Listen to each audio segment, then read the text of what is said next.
আসসালামু আলাইকুম। মুক্তাস কিচেন থেকে আমি খালেদা মুক্তা আপনাদের সবাইকে জানাচ্ছি প্রীতিময় শুভেচ্ছা। আশা করি সবাই ভালো আছেন, সুস্থ আছেন, নিরাপদে আছেন। আজকে আমি আপনাদের জন্য নিয়ে চলে আসলাম মাসালা চিকেন ফ্রাই। অসম্ভব মজাদার একটি রেসিপি আপনাদের সাথে আজকে শেয়ার করব, তাই ভিডিওটা না টেনে পুরো ভিডিওটা জুড়েই আমার সাথে থাকবেন। চলুন তাহলে মাসালা চিকেন ফ্রাই করতে কি কি লাগছে উপকরণগুলো দেখে নেই এক নজরে।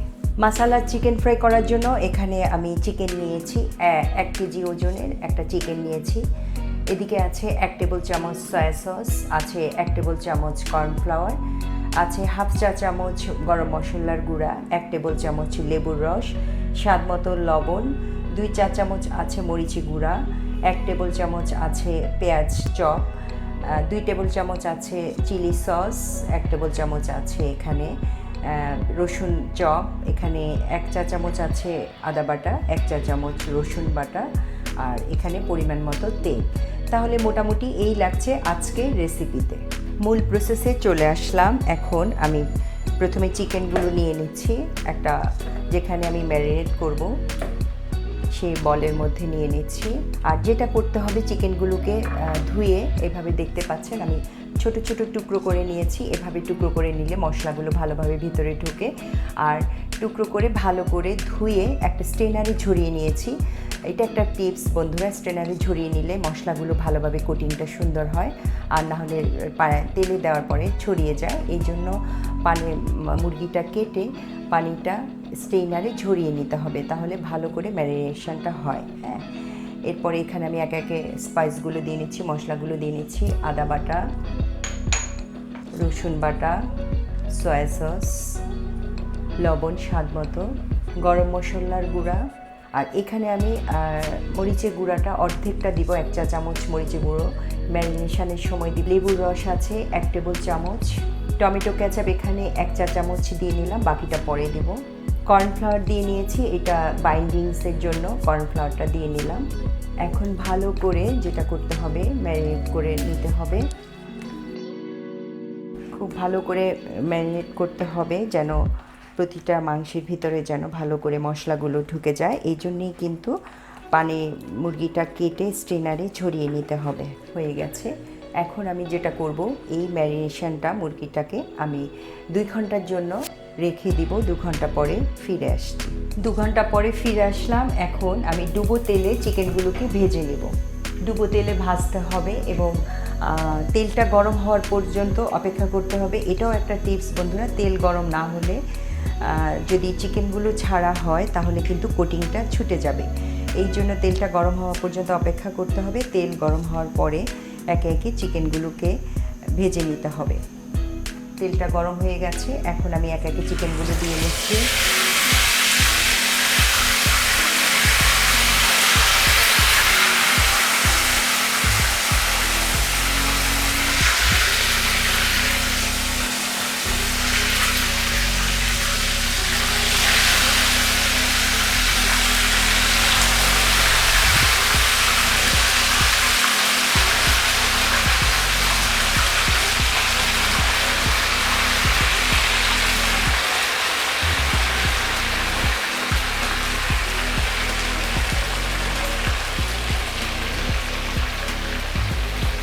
এই অবস্থায় আমি চিকেনগুলোকে মিডিয়াম লোতে রাখবো। প্রথমে হাই হিটে ছিল, তারপরে আমি মিডিয়াম লোতে চিকেনগুলোকে ভেজে নেব এবং একটা পিঠ ব্রাউন হওয়ার পরে কিন্তু আমি উল্টিয়ে নেব। বন্ধুরা, এটাও একটা টিপস, যদি সাথে সাথে উল্টানো হয় তাহলে কিন্তু কোটিং খুলে যাবে। এই জন্য একটা পিঠ ব্রাউন কালার হলে তারপরে পিঠটা উল্টে নিতে হবে। অপেক্ষা করছি 1 পিঠ হওয়া পর্যন্ত। একটা পিঠ হয়ে গেছে বন্ধুরা, এখন আমি উল্টিয়ে দিচ্ছি চিকেনগুলোকে। আর এই পর্যায়ে চুলার আগুনটা আছে মিডিয়াম লোতে। অসম্ভব মজাদার এই মাসালা চিকেনটা। এটা আপনারা লুচি কিংবা পরোটার সাথে খেতে পারেন, খুবই ভালো লাগে। উল্টিয়ে দিলাম, আবার অপেক্ষা করছি অপর পিঠ হওয়া পর্যন্ত। আরেকবার উল্টিয়ে দিচ্ছি চিকেনগুলো। দেখতে পাচ্ছেন দুপাশ কিন্তু সমানভাবে হয়েছে, ভিতরের সেদ্ধটা সুন্দরভাবে হয়েছে। আমি একটু চেক করে নিয়েছিলাম।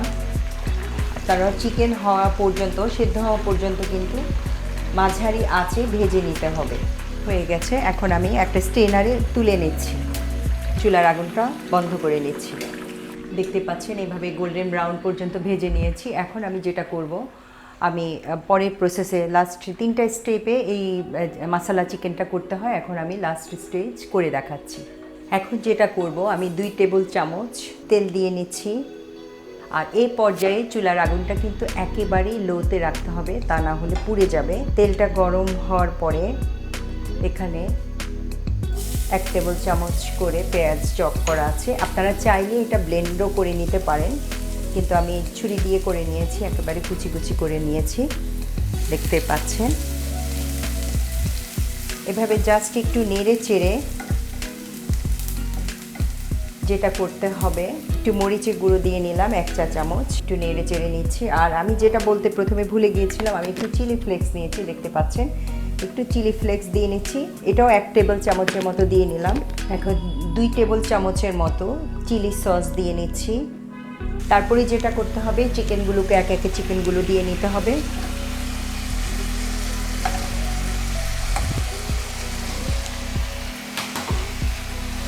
একটু উল্টে পাল্টে নিতে হবে ভালো করে। কি যে অসাধারণ এই মশলা চিকেনটা বন্ধুরা, এটা আপনারা পরোটা কিংবা লুচি যে কোনো কিছুর সাথে খেলেই কিন্তু খুবই ভালো লাগবে। আমার বাচ্চাদের এই মশলা চিকেনটা খুবই পছন্দের, এই জন্য আমার বাসায় প্রায় করা হয়। তো মনে হলো যে এরকম একটা মজাদার রেসিপি আপনাদের সাথে আমি শেয়ার করতেই পারি, তাই তো নিয়ে চলে আসলাম। প্রায় হয়ে গেছে, দেখতে পাচ্ছেন কতটা সুন্দর হয়েছে দেখতে, খেতেও কিন্তু অসাধারণ। চলুন তাহলে চলে যাচ্ছি পরিবেশনে। বন্ধুরা, তৈরি করে ফেললাম মজাদার ও ইয়াম্মি মশলা চিকেন ফ্রাই। দেখলেন তো কত সহজে তৈরি করে ফেললাম আজকের রেসিপিটি। আজকের রেসিপিটি যদি আপনাদের ভালো লেগে থাকে, অবশ্যই একটা লাইক, কমেন্ট এবং শেয়ার করে পাশে থাকার অনুরোধ থাকলো। আর যারা এখনও আমার চ্যানেলটি সাবস্ক্রাইব করেননি, সাবস্ক্রাইব করে পাশে থাকবেন। আর পাশে যে বেল আইকনটা আছে ওটা চাপ দিয়ে তাহলে আমার নতুন নতুন রেসিপিগুলো আপনাদের কাছে পৌঁছে যাবে। তো আজকে এই পর্যন্তই। সবাই খুব খুব ভালো থাকবেন, আমার জন্য দোয়া করবেন, আমার পরিবারের জন্য দোয়া করবেন। এতক্ষণ আমার সাথে থাকার জন্য সবাইকে অসংখ্য ধন্যবাদ।